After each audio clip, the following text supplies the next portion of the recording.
Welcome back to Faith and Freedom 250, a series from the Herzog Foundation exploring America's Christian heritage. Today we turn to 1925 and the famous Scopes monkey trial, a courtroom battle that revealed the deepening clash between biblical truth and secularism in American life. In 1925, a high school teacher named John Scopes admitted to teaching evolution in his Tennessee classroom, breaking the Butler Act, a state law banning such lessons.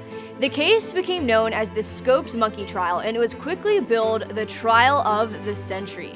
The American Civil Liberties Union stepped in to defend Scopes, bringing in famed criminal attorney Clarence Darrow.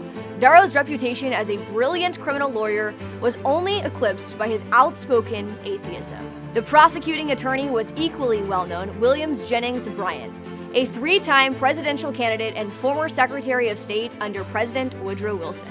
Bryan also strongly promoted traditional religious ideals in America. Not surprisingly, he agreed to prosecute this case for the state of Tennessee. With two giants of American culture facing off, the trial was about much more than one teacher or one law. It was a showdown between two distinct worlds of thought. Reporters from across the country poured into Dayton, Tennessee to cover the two-week spectacle.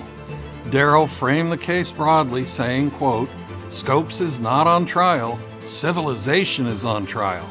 Bryan countered, quote, "This is not a legal matter, but a spiritual battle for the soul of the nation." The stakes were high as the trial progressed, and newspapers printed every detail of the proceedings. Bryan argued that evolution did not belong in classrooms for several reasons. Primarily, it contradicted the authority of Scripture. Reminding jurors that the education system in the United States had its origins in religion, he called for the Bible to remain the unchallenged authority in schools.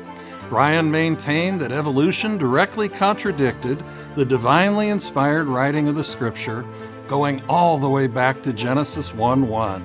"In the beginning, God created the heavens and the earth." Bryan also insisted that evolution undermined the dignity of humanity. Once again, from Scripture, he cited Genesis 1:27, "So God created man in his own image."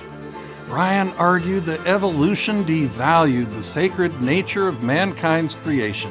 The erosion of this value affected not only moral responsibility, but the sanctity of life and the hope for salvation. He maintained that none of these would be possible without God's hand in the creation of humans. Bryan wrote that, quote, "The Christian believes man came from above. The evolutionist believes he must have come from below," end quote. Bryan also contended that evolution was not simply about a scientific theory, but a much broader resistance to moral and cultural decay. Much of the cultural movement of the early 20th century was challenging traditional religious beliefs. It seemed to be new against old, urban versus rural, and secular at odds with religious. Bryan believed that these forces all played into a cultural rebellion against the Bible and God. He believed schools should nurture children with biblical truth, just as America's earliest schools had done for centuries. Meanwhile, Darrow's defense of Scopes was rooted in his atheist viewpoint and hinged on making a mockery of Christian beliefs. His primary argument was that the Butler Act violated the First Amendment of the United States Constitution and that Scopes had a right to freedom of speech. Professing the theory of evolution was also Scopes' individual right. Darrow also chose to criticize the Christian faith and biblical lessons. In an unconventional act to try to discredit Bryan and, in turn, his argument, Darrow called the prosecuting attorney to the stand as an expert witness on the Bible. Bryan had no choice but to oblige Darrow. In a charged debate, the battle became one man against one man on the issues. Darrow attacked the very words of the Bible and pressed Bryan for explanations of a strictly literal translation of Scripture. The lawyer demanded exact answers to questions such as, did God create the world in 24-hour days? And was it really possible for a man to live inside a whale? And could God truly make the sun stand still? For Bryan and the Christian world, the answers were simple. Everything is possible for God to do. Bryan responded that faith in God was the only answer required.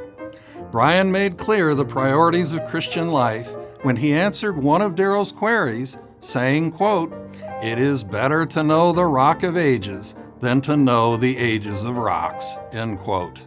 Bryan emphasized that some lessons in Scripture were allegorical rather than literal, but Darrow never accepted that rationale. In the end, the jury found John Scopes guilty. He was fined for breaking the law, but the deeper cultural battle was far from over. Journalist H.L. Mencken, who clearly sided with evolution, described the trial as, quote, "full of strange characters and bizarre scenes," end quote, but also a clash between two civilizations. And indeed, the fight did not end in Dayton.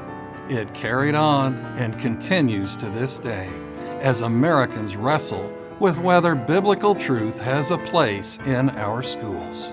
The Scopes trial was more than a courtroom drama. It marked a turning point in America's struggle for truth, faith, and culture. At the Herzog Foundation, we believe America's Christian heritage is the foundation of freedom itself. Join us again on Faith and Freedom 250 as we continue to tell the story of our nation's Christian roots.